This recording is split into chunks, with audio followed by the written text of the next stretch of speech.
नमस्कार दोस्तों, आप देख रहे हैं उत्तम इंग्लिश यूट्यूब चैनल। अगर आप राजस्थान से बीएसटीसी किसी भी प्रकार की कंपटीशन एग्जाम की तैयारी कर रहे हैं तो आप मेरे साथ जुड़कर कर सकते हैं। जिसमें आज हम राजस्थान के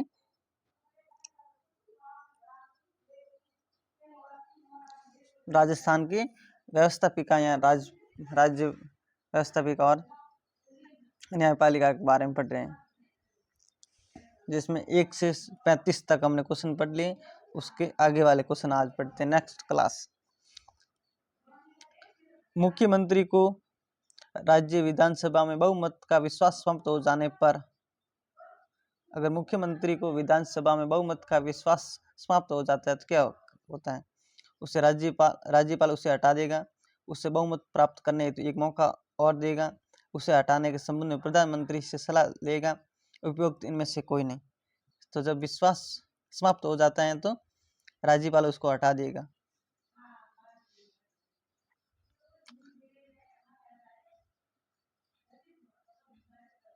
मुख्यमंत्री को आयु होनी चाहिए। मुख्यमंत्री की आयु कितनी होनी चाहिए निम्न में से? न्यूनतम 25 वर्ष, न्यूनतम 30 वर्ष या 35-40 वर्ष। मुख्यमंत्री की न्यूनतम आयु कितनी होनी चाहिए? मुख्यमंत्री विधानसभा का सदस्य और विधानसभा सदस्य बनने के लिए 25 वर्ष होनी चाहिए। क्या विधानसभा का सदस्य न होते हुए भी कोई व्यक्ति राज्य में मंत्रिपरिषद का सदस्य नियुक्त किया जा सकता है?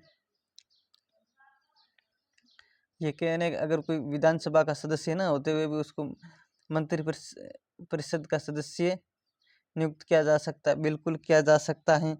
हाँ, परंतु उसे शपथ ग्रहण की तिथि से 6 माह के भीतर विधानसभा विधान परिषद की सदस्यता लेना आवश्यक होगा। उससे किसी भी कहीं ना कहीं सदस्य होना आवश्यक हो जाएगा।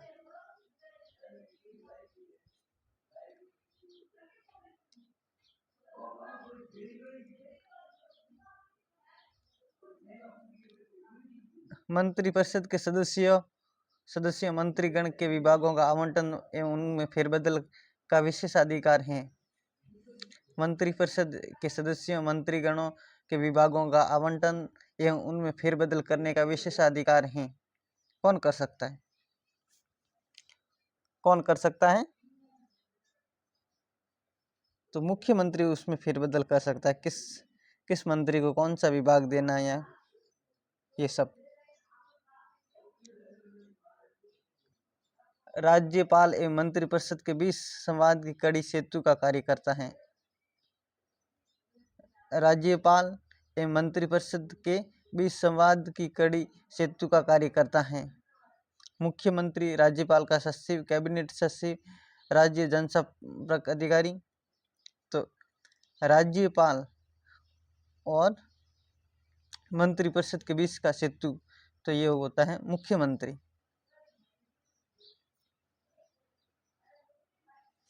राज्य की प्रथम गैर कांग्रेसी सरकार जिसके मुख्यमंत्री में गठित की गई थी, बताइए कब की गई थी गठित? तो ये की गई थी भैरों सिंह शेखावत के टाइम में। या पैरो नहीं, भैरों सिंह होगा नाम।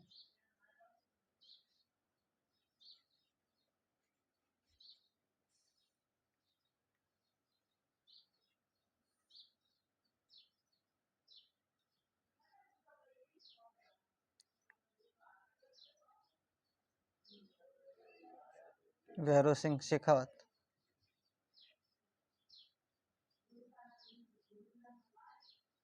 शेखावत जी के टाइम में।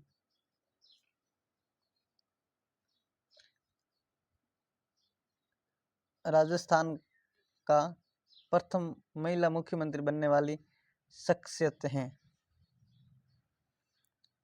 राजस्थान की प्रथम महिला मुख्यमंत्री कौन बनी थी? तो ये बनी थी श्रीमती वसुंधरा जी। वसुंधरा जी।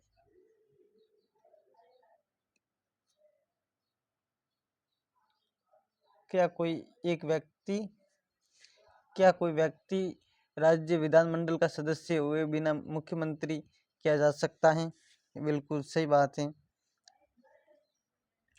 हाँ, परंतु उससे 6 माह के अंदर विधानमंडल का सदस्य बनना अवश्य होगा।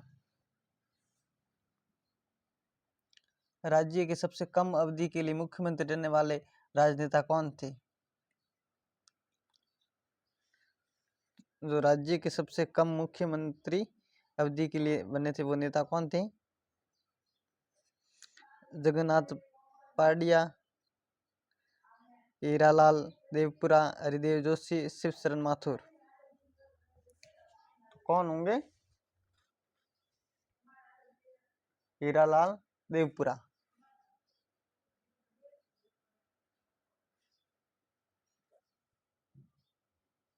निम्न में से कौन मुख्यमंत्री बन सकता है? कौन बन सकता है?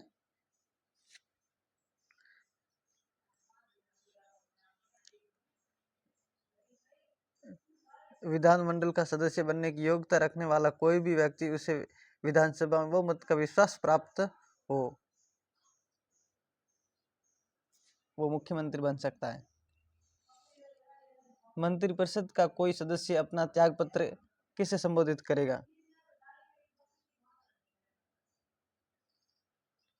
मंत्रिपरिषद के सदस्य अपना त्यागपत्र किसको संबोधित करेगा? मुख्यमंत्री, विधानसभा अध्यक्ष को, प्रधानमंत्री, राज्यपाल।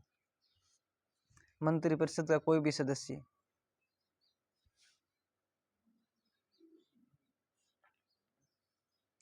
तो वो राज्यपाल को संबोधित करेगा। ऑप्शन 4। श्रीमती कमला राज्य की पहली महिला मंत्री थी। वे किसके मुख्यमंत्री काल में इस पद पर नियुक्त की गई थी? बताइए। यानी कि श्रीमती कमला राज्य की पहली महिला मुख्यमंत्री थी, वह किसके समय थी? तब कौन था मुख्यमंत्री? श्री जयनारायण व्यास, श्री मोहनलाल सुखाड़िया, श्री हरिदेव जोशी, श्री टीकाराम पालीवाल। बताइए।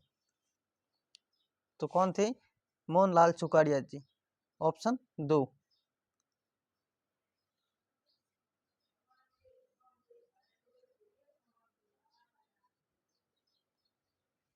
किसके नेतृत्व में राजस्थान में प्रथम 4 बार भारतीय जनता पार्टी बहुमत वाली सरकार का गठन हुआ था? किसके नेतृत्व में राजस्थान में प्रथम बार भारतीय जनता पार्टी बहुमत वाली सरकार बनी गई थी? यानी किसके नेतृत्व में बहुमत सरकार बनी थी? भैरव सिंह शेखावत जी, वसुंधरा राजे, हरिशंकर बाबड़ा, उपयुक्त कोई नहीं। बताइए किसके नेतृत्व में थी? तो पहली बार भारतीय जनता पार्टी, जो वसुंधरा राज्य थे, उनके नेतृत्व में सरकार बनी थी। फ्रेंड, अगर आपको क्लास अच्छी लगी लाइक और सब्सक्राइब कर ले, अपने दोस्तों के साथ शेयर कर लें। जय हिंद, जय भारत। अगर आप SSC GD 2026 की तैयारी कर रहे हैं तो आप मेरे साथ जुड़कर कर सकते हैं। जो फिजिकल संबंधित डॉक्यूमेंट वेरीफाई, किसी भी प्रकार के कंपटीशन के एग्जाम की तैयारी के लिए उत्तमाराम इंग्लिश यूट्यूब चैनल को सब्सक्राइब कर लें। जय हिंद, जय भारत।